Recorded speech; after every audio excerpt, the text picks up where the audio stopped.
Welcome to Rêve Estates Luxury Travel Masterclass.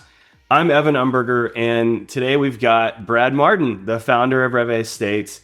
And today you're just going to be able to discover how Brad built this fund that really allows investors to enjoy high-end luxury homes and earn real estate returns without debt, timeshares, or property management.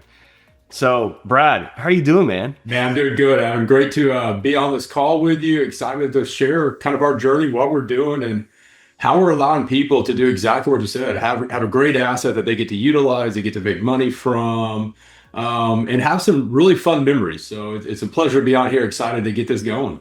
Exactly. I mean, I think those two you just said, making money, making memories, that's what Rêve Estates is all about, right? Absolutely. I mean, at the end of the day, we only have so much time in our lives. So let's spend it with those that we love, doing what we love. But let's also make some money while we're doing it. I mean, that's the ultimate goal, is to have that mailbox money, have money coming in, doing fun things. And so we created Rêve Estates with that in mind. And so excited to kind of share our journey, share what we're doing, and also share what the future holds. Yeah. So, I mean, there was something that happened, with your family. You were thinking about a concert, your daughter wanted to go to a concert, and you're like, hey, we should go see Taylor Swift, right? Yeah. I mean, so kind of my backstory is I've owned short-term rental properties for a long time, going on a little over 10 years now. We had a property in Scottsdale, Arizona, and about 3 years ago, for those of you that are Swifties, might remember that Taylor Swift announced that her very first tour of her Eras tour was going to be in Scottsdale, Arizona. So at the time, my 14-year-old daughter came to me and said, hey, Dad, any chance we can go stay at our house and go see Taylor Swift? Now, this is before Taylor Swift's concerts kind of really blew up. Obviously, she's well known. Obviously, she's making a lot of money. But this is before she is who she is today. And so sure enough, being a girl dad, we booked the house, we booked the concert, and that's a whole nother story. How many hours my wife and I spent online just trying to get tickets to that concert. It was crazy. But we did. We flew out to Scottsdale, Arizona. We stayed at our house. We got to stay for free. We got to go to Taylor's very first concert, have this unbelievable experience, unbelievable time with my daughter, a memory that she and I and my wife will hold forever.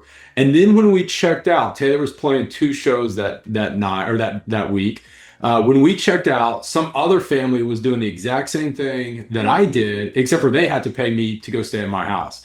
So the cost that they paid me just to stay in my house paid for my entire trip. And it got the kind of the wheels turned a little bit. Like, there's families out there, there's people out there that want to have these great luxury experiences. They want to have these unbelievable assets that they can call their own.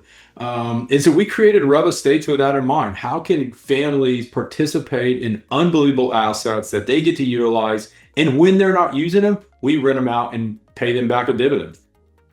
I mean, that's a huge epiphany to realize, wow, I just had someone use my place for one, maybe 2 nights, and it paid for your whole trip. Yeah, absolutely. I mean, it was kind of eye-opening. Obviously, being in the short-term rentals game that I've been in for a long time, I knew that was out there. But then when it hit home, when I saw like some other family was in the same boat I was, they're trying to do this memorable experience for their family. They're trying to take their daughter to this concert. And honestly, kind of money goes out the window when you're doing those type of things. You know it's going to be expensive. You know it's going to be, more than you probably want to spend. But you also know that the memory you're making with your family is going to be one you're going to hold for life. And so, people are willing to pay for that. And we just want to be the ones owning the assets. We want to be the ones that people are paying us versus us paying someone else for that experience.